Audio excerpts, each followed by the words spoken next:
is Mike Friedman, the leadership and executive coach from Columbia University. Today's topic that I'd like to talk about is a framework known as BART, and it is an acronym BART, like Bart Simpson, but instead of being a name, it stands for boundaries, authority, role, and task.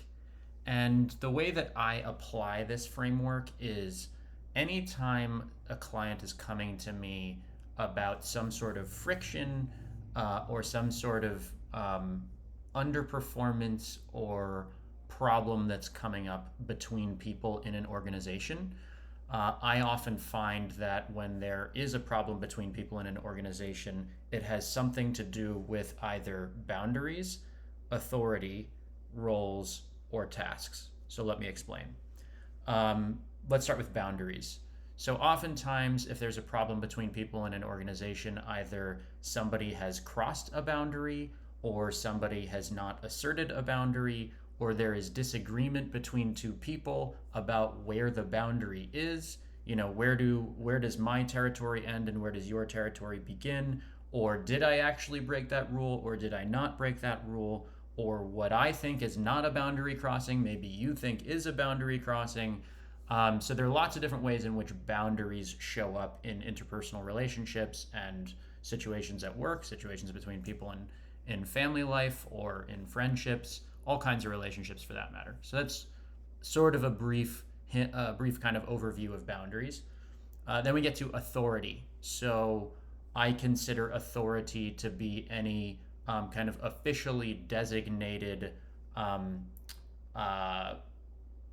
power given to somebody. So if somebody has authority, they have been recognized by some other authority as having the ability to make big decisions in some area. So often when there is difficulty or conflict between two people, could be in an organization or it could be in life in general, sometimes this notion or this idea of authority is involved. Are these two people in agreement about who the proper authority is? Did somebody do something without getting permission from the authority that they had to get permission to do this from? Was somebody authorized to do this thing, or were they authorizing themselves to do this thing? And was it appropriate for them to authorize themselves to do this thing? Or did they do the thing in spite of some authority telling them that they should not have?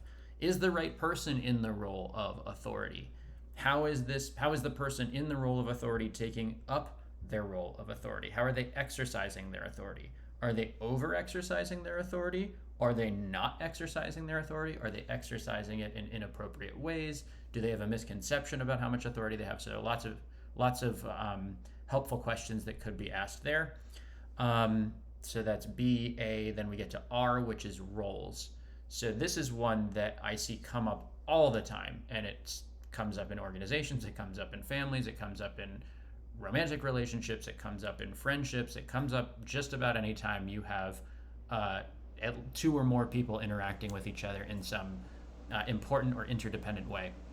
So roles can be formal roles, like somebody could be the CEO or the COO or the CFO of an organization, or somebody could be an accountant.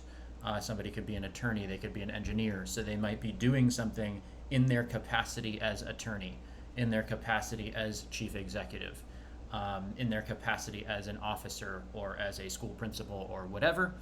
And then we also have informal roles, so this could be the role of friend, or the role of supporter, or the role of cheerleader, or the role of antagonist, or the role of adversary, or the role of enemy.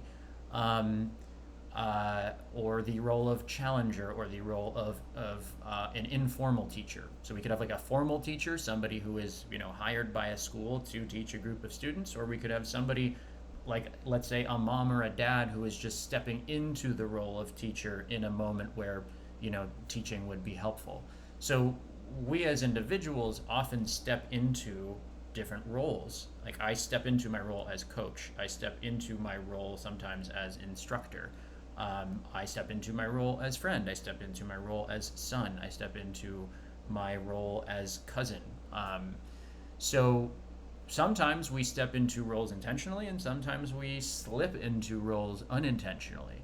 I might end up slipping into the role of, this is one I find myself doing sometimes, slipping into the role of teacher, even though it might not be appropriate for me to do that. And, I've been given that feedback before, like, you don't need to instruct me in this, Mike. Um, Sometimes we slip into the role of adversary when we don't mean to. So paying attention to what roles we're playing in each other's lives, be they formal roles or informal roles or conscious roles or unconscious roles. Um, Finally, we get to tasks. This one is mostly relevant in in organizational contexts. So this will come up a lot between managers, executives that I'm dealing with, and their direct reports. So is the manager do the manager and direct report have a shared understanding about what tasks this person is supposed to do, about what the standard of quality of this tasks is supposed to be?